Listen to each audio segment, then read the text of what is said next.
Okay, Chillins, song 2. Not done with song 1 yet, but I'm pretty much done recording it. As you saw, I added some lap steel and some percussion. Gonna work that all out into the mix at some point, but I don't think it needs anything else. So I started another song. This one has traditional song structure, i.e. an intro, a verse, a chorus, a bridge, blah, blah, blah. So it might be more recognizable to some people. And the only thing I haven't nailed down 100% yet, and you will be along for this part of the journey, are the lyrics. The song is basically an imaginary conversation between my mother and myself on her deathbed.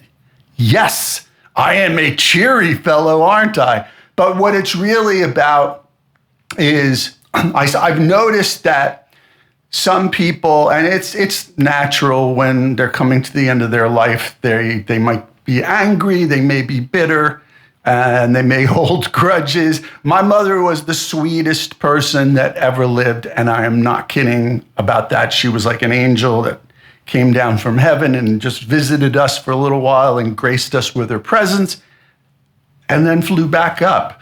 But at the end of her life, she had some grudges, I guess. She was upset about a few things, let's put it that way. So I was like, right, well, her and my dad broke up when I was 25 or something like that. So I was like, I wonder what she really thought about that, because it was so fraught. I mean, anybody who's been through divorce, I was the oldest. So, the youngest was like 14 or 13 when it happened.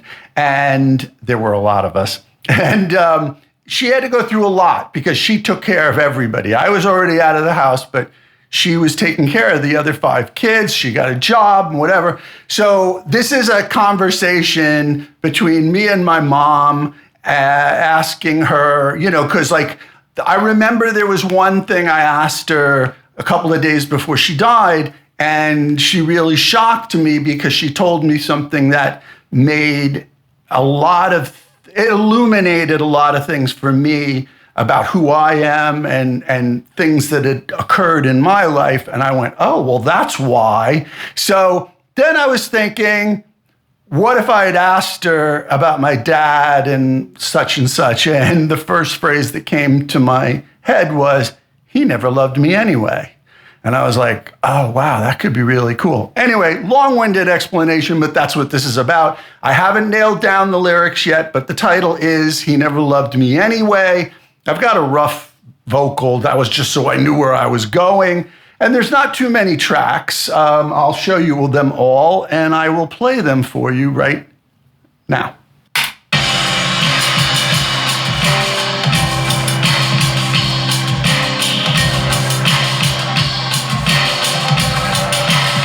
I should have let it be.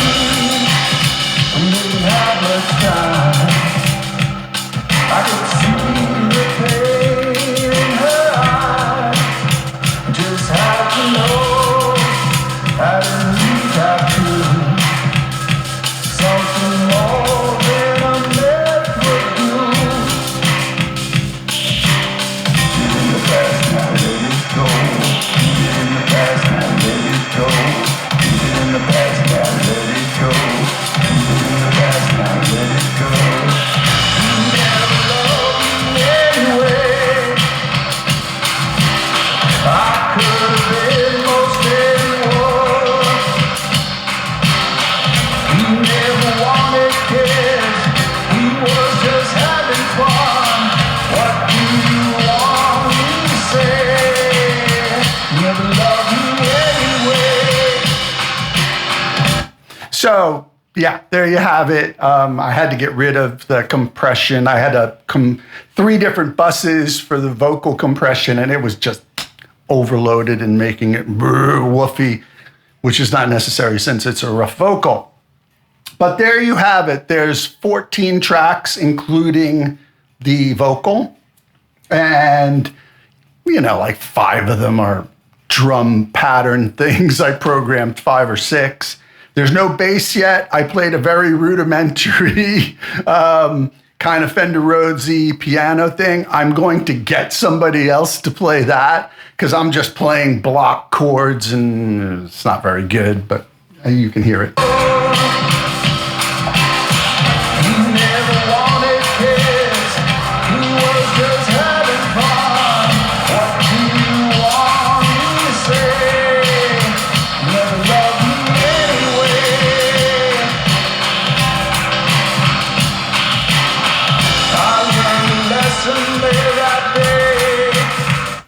Right, so I'm just blocking, playing like real simple things on the keyboard. So I'm gonna get somebody else to play the keyboards. I'm definitely gonna get Rob Curitan. If you don't know who Rob Curitan is, he's an amazing, funky, fat Nashville bass player. I'm gonna ask him to play bass on this song because it really needs somebody who knows what they're doing and can sit in and elevate it to another level. That will be next. Have somebody else play keyboards, have somebody else play bass. I'm gonna put some live percussion on it. And, you know, it's gonna need a chanky sort of Motown guitar. I'll probably do that, but I might ask one of my Nashville buddies to do kind of like the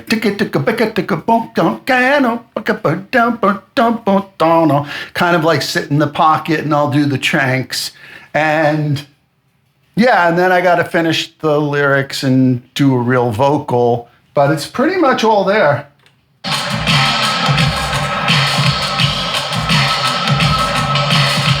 You can hear the drum programming. There's a lot of drum programming. So actually out of 14 tracks, I bet you 7 or 8 are drums. And then there's this one piece that's, let's see, where is it? There's this main piece called the hook that is like sort of a virtual synth part that I played I held one finger down, but it's cool and I like it. It's kind of the basis for the song.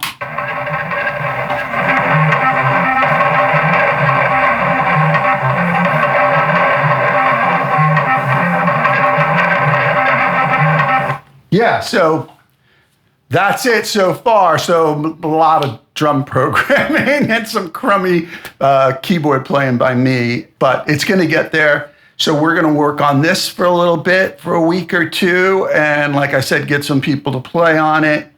Hopefully by then I'll have finished the lyrics and be able to sing. If I really want to go crazy, I would get Kira Small and Marcia Ware Wilder to sing backgrounds on it because they, oh my God, those two girls are just ridiculous. I don't know how I get to pull that off. I'll have to have somebody record them for me in Nashville. But there it is. What do you think? I'd like to get your feedback on it. And yeah, so we're going to do a little work on this for a while and hopefully it'll turn into something good. Thanks for watching.